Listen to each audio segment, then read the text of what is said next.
Forever Soulless, and with me I have QuanticShuffle. QuanticShuffle, the guy himself who just returned from Korea. How have you been? Pretty good. Relaxing a lot since Korea. It was a very regimented and very regimented lifestyle there. So I guess I was just like really happy to land back in Australia and be able to kick my feet up for a while. So in Korea you practiced against some pretty good players. Can you tell us a little bit about the players you were playing with? Yeah, sure. I guess you could divide my time in Korea into two parts. The first part was staying in the Golf House, and that was just Korean ladder. And I think that was a great kind of introduction to Korea. I mean, I'd already played on the Korean ladder quite a bit, but playing on it with no lag, so being able to move up those ranks because you're not limited, and kind of being open to so many more strategies. Yeah. It really enhanced just like the whole gameplay aspect of it. My second half was in StarTale, and that was a little bit different. Still in StarTale, it had just as much ladder, but also custom games against a lot of the StarTale players. Funnily enough, I didn't really play Naniwa Osase that much. They kept to themselves, but I did play quite a few games with some of the A and B team players of StarTale. So how do you feel your players coming back from Korea? It's really actually hard to describe a difference like that. It's going to Korea, I thought I was like pretty good, and I wasn't having much trouble at all beating most players on NA. There'd be only a few that I'd actually go, all right, I really got to try, and this guy could beat me quite easily. But it's interesting on the Korean ladder, like I've improved so much, and I realized just how bad you were beforehand. Yeah. Coming back, I feel like I'm in really top shape, and when I watch the top pros who win those international events, or do place well, I should say, in the international events, I feel like I'm much closer to them. So do you think you will take number one spot today? You're playing Moonblade in your next round. Today, no. I have to say I haven't been practicing too hard ever since I got back from Korea, and that was more of just like a stint that I had, or I put in a lot of hard yards, and it was more like I've just been relaxing. I played quite a bit for the first week I returned, but since then I've had about 2 to 3 weeks of just kind of break. I've been playing a lot of Dota 2, maybe League of Legends, still getting some games of StarCraft in, of course, but it's not been no significant practice. So my skills dropped off a little bit, but it hasn't permanently atrophied or anything. I'm just playing today. It's getting back to where it is just after a few games. I don't think I'll win today. I think for a number of reasons. First of all, like the guys here are also pretty good. I mean, Moonblade's Targa, they're both two names to definitely respect in SEA. And while I feel like I would be at least even with them on a good day, I'm kind of reserving. There's ZVZ. ZVZ can go either way, and I'm definitely reserving some of my builds for the actual finals. So today's just seeding points. I haven't been approaching it that seriously. Yeah, absolutely. That's totally understandable. Speaking of finals, speaking of tournaments with players you respect, I'm going to take us back to the end of 2011, the Blizz Cup finals. Now, Blizz Cup Championship, I should say. Yeah. So, I know for a fact you were in the room when Naniwa decided to highlight his probes and then just send them at an ST. That was a really awkward moment. Like, I can look back now and laugh, but it was got to be one of the most awkward moments in my time in Korea. I was sitting on the bench. So Naniwa had just been announced to transfer to Quantic. He'd had a couple bad games. It was Todd, myself, and Cytoplasm there sitting on the team bench. And after Naniwa got knocked out, Todd and Cytoplasm left. That was Naniwa's teammate. I'm going to support him there till the end. So I was sitting on that bench there, in my like Quantic jersey, and just there being his like main supporter. Which looks good, by the way. Quantic. Unfortunately, I don't have the jacket with me right now, but hopefully I'll have that for Sydney, no doubt. But I was there. He pulled the probes, and although the camera for the international feed stayed in the game, the entire stadium kind of erupted. Everyone stood up. Everyone was like kind of yelling, and everyone was shaking their heads, just getting really emotional. It's so much disrespect in the Korean culture. Yeah. Very taboo. And so I was there, front and center, with my Quantic jersey, going like, yeah, foreigners represent, and this is it looks like I was the team manager, and this is my player pulling probes. Like, everyone's looking at me. People that aren't glaring at anyone are glaring at me. And the walk of shame out of the gum studio, I just had the eyes on the floor, and it's like, just don't look at anyone. I was just so ashamed.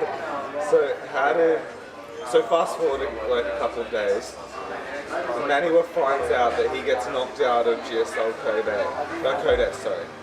Can you explain what happened there? What happened? So that was equally awkward.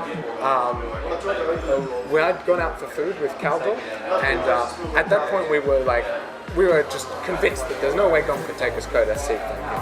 I think there's still a little bit of suspicion in the international community, the way they toggled the rules to kind of take that away from him. They did give him Codex status first. They did give him Codex status. We didn't find that out until much later. Yeah. We found that out, or we were fairly sure of it quite a bit later, but we didn't find that out anywhere near at that time.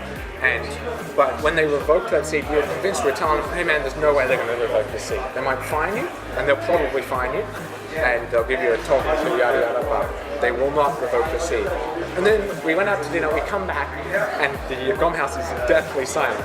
Naniwa had been staying there for a couple of days afterwards, and like no one was speaking. And it came to pass that we realized that Naniwa, after like a couple of whisperings from Tiger, Naniwa had his seat taken from him. And there was a good hour and a half you could have heard a pin drop. No one said anything until Naniwa went to bed. Like everyone was just like lips are sealed because we knew just like the tension in the room, how angry and annoyed he must feel. I mean, he's a guy that cares only about the competition, so he did what he did, and at the time he didn't realize it would have such drastic effects, and then it did. So.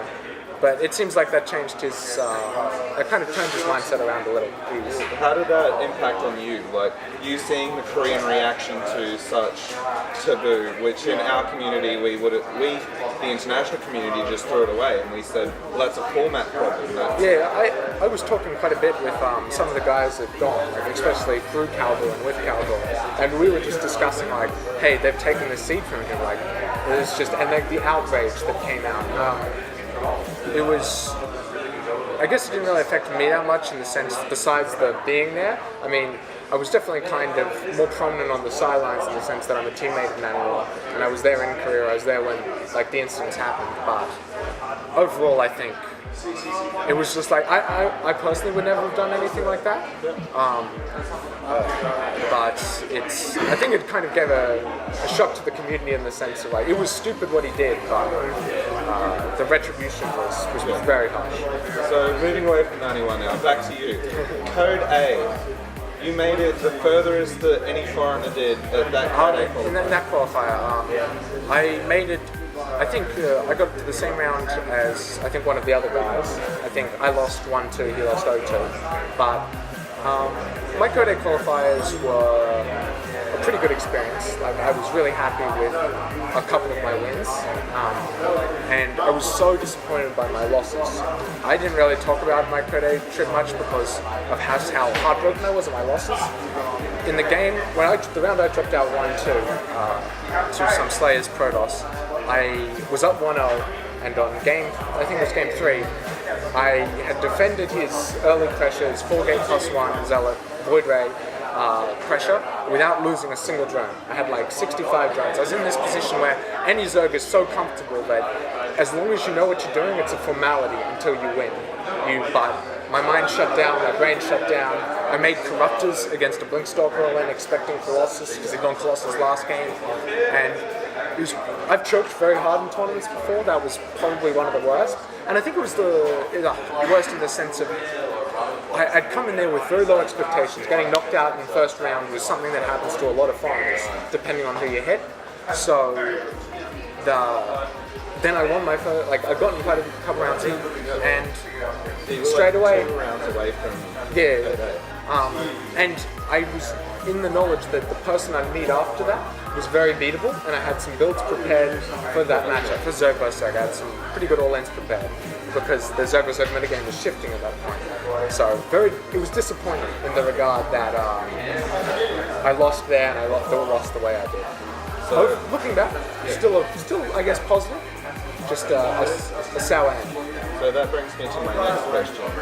You kept practicing, you kept playing after that Code A qualifier. Your visa expired a couple of days before GSL Season 2 qualifiers started. How do you feel, like this is purely speculation, how do you feel you would have gone in that pool? I think the qualifier is very much more bracket dependent than people think. You can get an easy bracket or a very hard bracket. Todd is one of the players who is known for having the, just in the Go House, he's gotten the hardest brackets. Like, he got Juke 2 first round to end up winning the bracket on one time, then next time he got Creator first round to end up winning the bracket. And I think this last one as well, he also got knocked out first or second round to the guy who won the bracket. Like, he had just stacked brackets all the way. So I guess it depends on that. I don't think I would have qualified. I think it's a little cocky to say that. I mean, so many foreigners that are at least as good as me, some definitely better at that point, at points in time, have tried and failed.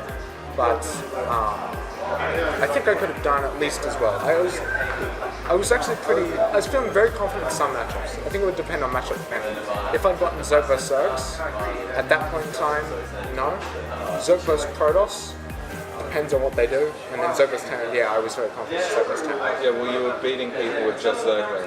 It's Stefano kind of, just as a side note, Stefano was the first one really to show that can work.